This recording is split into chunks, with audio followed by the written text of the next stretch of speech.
JB here. September 17, 2024. Talk about some of the names I'm looking at, the markets. Fed day tomorrow, the most anticipated Fed day in recent memory, and go from there. But take a look at futures. Higher this morning. The S&P is now up 6 sessions in a row. Reversed markets opened higher yesterday, closed reversed gains into the 11 o'clock hour, and then kind of chopped around and bounced a little bit to close pretty much right near the open. It was a almost somewhat a lackluster session, but considering we're right in front of this huge event, uh, yeah, I guess that's a good sign. And I think the at the money straddle for the S&P for tomorrow is like 1.7%, which actually, if you think about it, it's not a tremendous move, but certainly folks are pricing in some volatility tomorrow. This morning we had retail sales numbers came in mostly in line. I guess you would say almost a little stronger than expected. Uh, Yields went up just a little bit after the report, but then markets were back to kind of where they were. So nothing crazy there.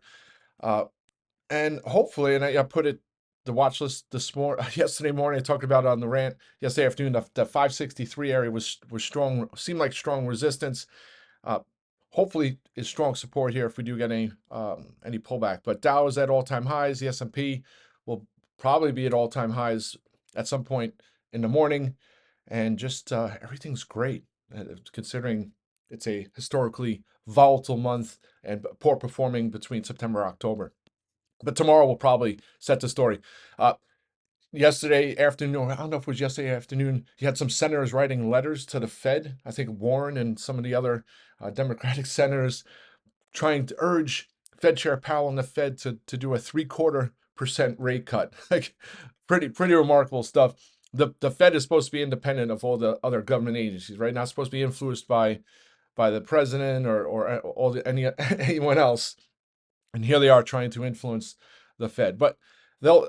I was hoping for 1/4%, but it almost seems like that 0.5% is I wouldn't say a foregone conclusion, but that would probably be uh, what's going to happen. And then it's a matter of the commentary and their dot points. What's the pace of the cuts going forward? What does that all look like? And that'll be the next thing that everybody's gonna be talking about over the next coming weeks. But hopefully, so 563 on the SPY will be nice. Then kind of blue skies to the upside. And then the small caps up 5 sessions in a row. Articles this morning talking about how small caps will be the next leg if rates, if it's a better than expected rate cut. Certainly, I'll be a fan of that. So, uh, held that 215. Looks like we'll start getting into the 220s on the IWM and go from there. And then last but not least, and I posted this chart, especially it kind of helps take out some of the noise, but the amount of stocks over their 50-day moving average on the S&P is at 75%. So that means there's a lot of nice looking charts out there. When stocks are over their trend lines, 50-day or 200-day moving average, that means strong trends. So as long as that holds up there, I think that bodes well. But it's all wild card tomorrow.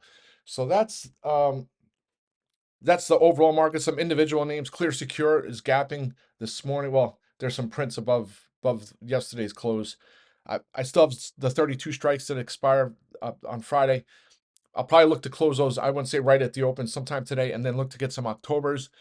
I talked about it on the rant yesterday afternoon. It's a tight Bollinger Band setup, meaning it's been a tug of war for at least the last 3 weeks. Once that breaks, I think it's going to go to the upside. You look, it hasn't been traded over 32 since February of 2023, and I think it was 32.50. So once that breaks, if there's any supply there, folks who have long-term orders or what have you, once that breaks, I think it's gonna be like a dam opens. It's gonna trade up to 34, 35. So that's the thought process there. Don't be surprised to see me close the Septembers, add some Octobers. Look at that long-term charts. It's been trading under uh is it 2022? Why do I have 2023? Oh, it did hit 2023. So it hit 32.53, I think it was February of 2023. And then it before that, it was like December and January of 2022 before it traded over those levels. And I wouldn't say it's a recent IPO, but it used to trade in the 50s after it IPO'd, and that it probably gets back there in the next 12 to 18 months. That's Clear Secure.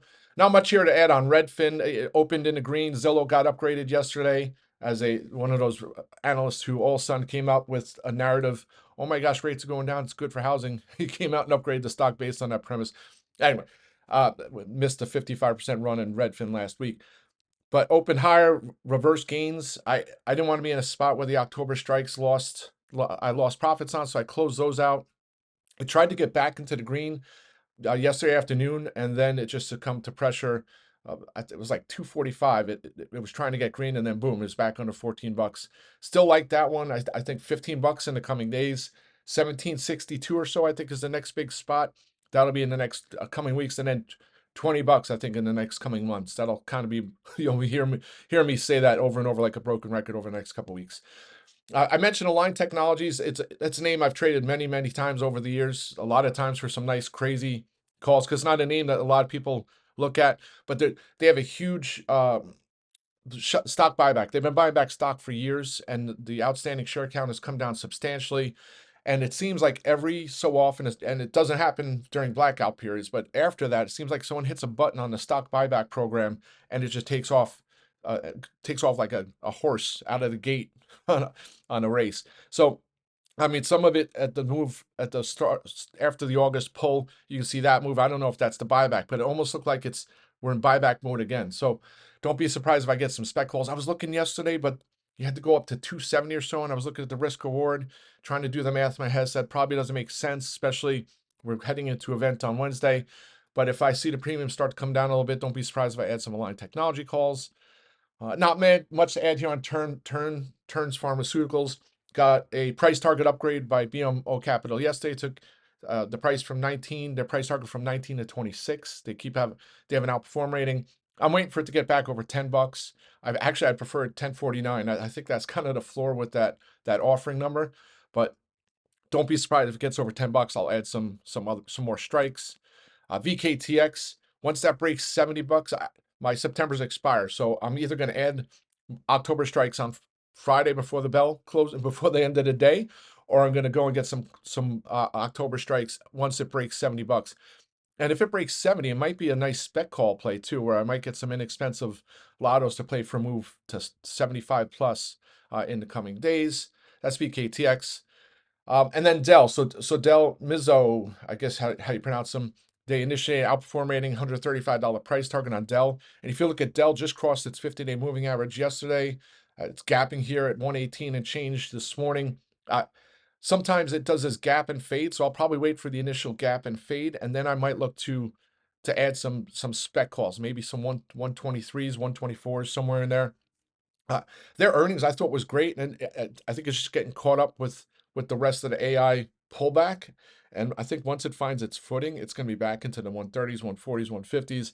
But I don't know if that's good. It's a story right now, but I do think with that upgrades, the initiation this morning is kind of the kick it needs to get into the 120s. And not only that, it's over its moving average. So I think that bodes well.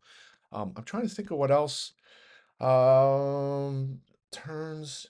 Yeah, some of the other names are running, like Unity Software yesterday. It's a name I've been watching for a while, but missed that one. I'm not going to chase it. Roku, I keep looking for a possible entry for a move over 80 bucks. But yesterday it opened higher, gave the gains back right after the open down to 72. So I passed on that. But just to me, it doesn't make sense to trade too much or be too aggressive into the event tomorrow. Oh, HP Enterprises got upgraded, but it's going to need to have a massive move for my calls. But that's that, folks. Let's have a great day. I'll be back on audio later. Rockin'.